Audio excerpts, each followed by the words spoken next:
जीवन के उतार चढ़ाव देखिए आते हैं, उनसे एक साधक को विचलित नहीं होना चाहिए। हम लोग कुछ ज़्यादा ही विचलित होते हैं, कुछ नियम भूल जाते हैं। जीवन के कुछ नियम तो हैं।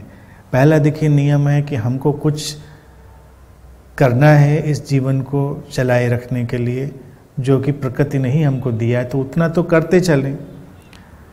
साधना भी जीवन को बहुत ही संतुलित और संस्वरित हार्मोनाइज्ड बनाने के अपने आयोजन है। जितना आपसे संभव बनता है उनको करते चलें। ये रोज भोजन करने जैसा है। रोज हम भोजन करते हैं, क्यों करते हैं? क्योंकि शरीर को चलाए रखना है। भोजन स्वाद के लिए करना एक अलग बात है, वो तो व्यक्ति बाद में तलाश करता है स्वाद की। लेकिन जो बेसिक प्राइमरी है, प्राथमिक है, वो जीवन को सस्टेन करने के लिए, चलाए रखने के लिए शरीर को व्यक्ति भोजन कर रहा है। अब भोजन में कभी कुछ हेर फेर हो जाए तो शरीर को नुकसान भी होता है, उतार चढ़ाव पैदा हो जाते हैं। सब बिल्कुल ठीक ठीक चलता रहे तो कई बार आपको पता ही नहीं चलता कोई उतार चढ़ाव आया। और वो जो कंटेमिनेशन है फूड में, कई बार वो आप करते हैं खुद, और कई बार वो परिस्थितियों से हो जाता है। बाहरी हम ऐसे जगत में रह रहे हैं, तो जैसे भोजन के भी कंटेमिनेशन से, उसके प्रदूषित होने से हमारे शरीर को नुकसान होता है, शरीर मुश्किल में पड़ता है, बीमार पड़ता है। ऐसे ही जो कुछ भी हम अपने अंदर ले रहे हैं साधना के जगत में, वो सब कभी कभी बाहरी कारणों और परिस्थितियों से भी प्रदूषित हो सकता है, कंटेमिनेट हो सकता है, जो हमको विचलित कर सकता है, कभी परेशान कर सकता है। लेकिन जैसे शरीर भी धीरे से अपने को ठीक ही कर लेता है, और नहीं ठीक करता है तो उसको ठीक करने के कुछ उपाय भी होते हैं, वो भी हम औषधि लेकर ठीक कर लेते हैं।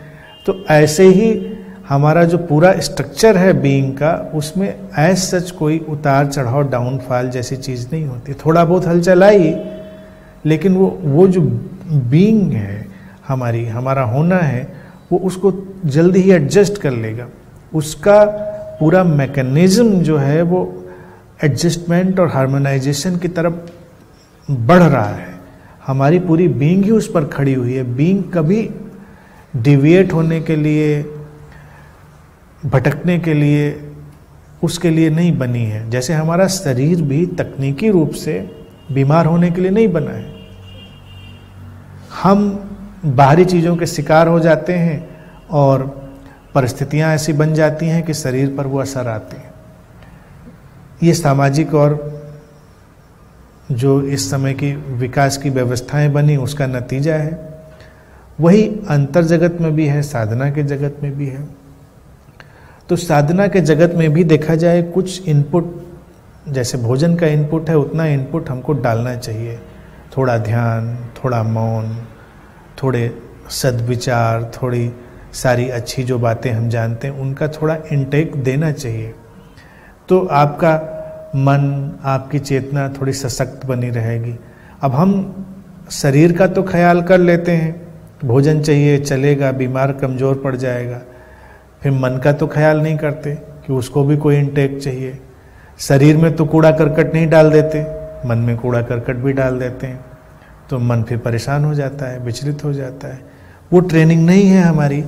और फिर अगर और आंतरिक तलों की बात करें, ऊर्जागत तल हैं जो हमारे और गहरे तल हैं, तो बहुत सारी ऊर्जाएं हैं हमारे चारों तरफ, उनको भी हमको समझदारी से इनटेक करना चाहिए। बहुत सारी परिस्थितियां हैं जिनको हम चाहें तो अपने अंदर लें, चाहें तो ना लें। तो कुल मिलाकर अगर हम पूरे होशपूर्ण रहें तो साधना जो है, साधना बिल्कुल सिंपल है भोजन की तरह, कि जैसे हम अपने भोजन का ख्याल और रख रखाव करते हैं, ऐसे ही अपने अंदर लेने वाली विचारगत चीज़ें और ऊर्जागत चीज़ें जो हैं उनका भी ख्याल रखें। वो भी भोजन है। इसीलिए जब भारत में हम योग में और तंत्र में आहार शब्द का उपयोग करते हैं, तो आहार का अर्थ केवल फूड नहीं होता। आहार का अर्थ होता है जो कुछ भी हम बाहर से भीतर लेते हैं, इनटेक करते हैं। तो साधक के लिए वो बहुत महत्वपूर्ण है। उस पर लोग ध्यान नहीं देते हैं, फिर उनको लगता है सब गड़बड़ हो रहा है। तो अब अगर सोचा जाए तो हम कितनी कॉमन सेंस की बात है कि अगर हम 1 घंटा अपने शरीर के लिए देते हैं, खाने के लिए देते हैं, तो 1 घंटा तो हमको अपने मन और अपनी ऊर्जा के लिए भी देना ही चाहिए। जिंदा है आखिरकार, और जब परेशान हो जाएंगे तो बहुत ही परेशान हो जाएंगे, तब घंटे क्या दिन, महीने, साल सब हमारे सिमट कर मुट्ठी में आ जाते हैं, सब हाथ से फिसलने लगते हैं।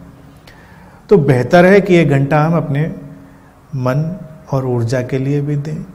वही ध्यान साधना का पूरा आयोजन है। उसमें कोई बड़ी ही उलझी हुई बातें नहीं, सीधी साफ बातें।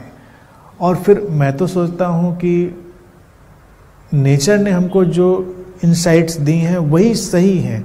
कहीं किताब में पढ़ने की ज़रूरत नहीं, ना कोई बताएगा। अब जैसे भोजन है, सबसे अच्छा भोजन वही है कि जो आप ताज़ा खाते हैं, फ्रेश फूड, वही आपको सबसे ज़्यादा स्वस्थ रखता है, हर कोई जानता है। परिस्थितियों के चलते हुए कोई कितना फ्रेश ले पाता है, नहीं ले पाता है, ये उस पर निर्भर करता है, लेकिन ये तो हर कोई अब जानता है कि फ्रेश फूड ही आपको सबसे ज़्यादा प्राण शक्ति देता है। तो इसका दूसरा पहलू भी बड़ा रोचक है। फ्रेश थॉट, फ्रेश एनर्जीज भी उतना ही हमें प्राणवान बनाती हैं।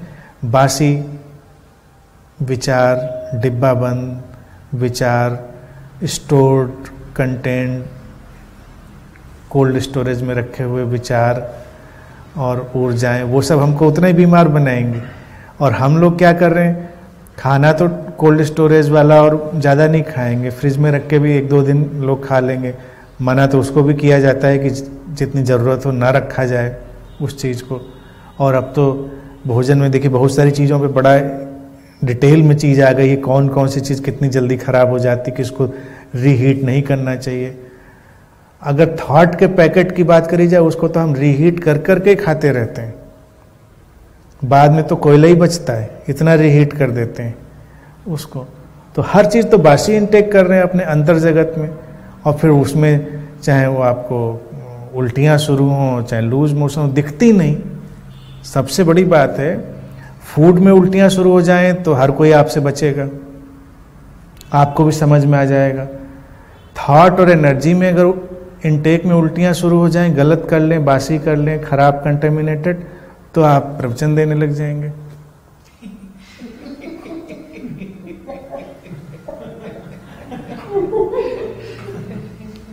पहचानना मुश्किल हो जाएगा। ये अलग बात है कि आपके प्रवचनों से लोग आतंकित होने लगेंगे, परेशान होने लगेंगे, वो क्या हम भाई आएंगे, देखो प्रवचन देंगे, वो तो बचेंगे लोग। और उसी तरह से वो मतलब एनीवे लूज मोशन भी हो सकते हैं, उल्टियाँ को, एनीथिंग। तो लोगों को ज़्यादातर लोग निगाह दौड़ाएं तो लोग ऐसे ही परेशान हैं, क्योंकि उन्होंने गलत विचार, डिब्बा बंद एनर्जीज सब इनटेक कर ली हैं। तो फ्रेश एनर्जीज, फ्रेश थॉट की तलाश करें और उनका इनटेक करें। तो सबसे तो फ्रेश यही है कि अपने साइलेंस में थोड़ा सा ज़रूर रहें, थोड़ा सा ध्यान जरूर करें, ख्याल करें ना अपने अंतर जगत का, और उसमें टेढ़ी कोई बात ही नहीं है।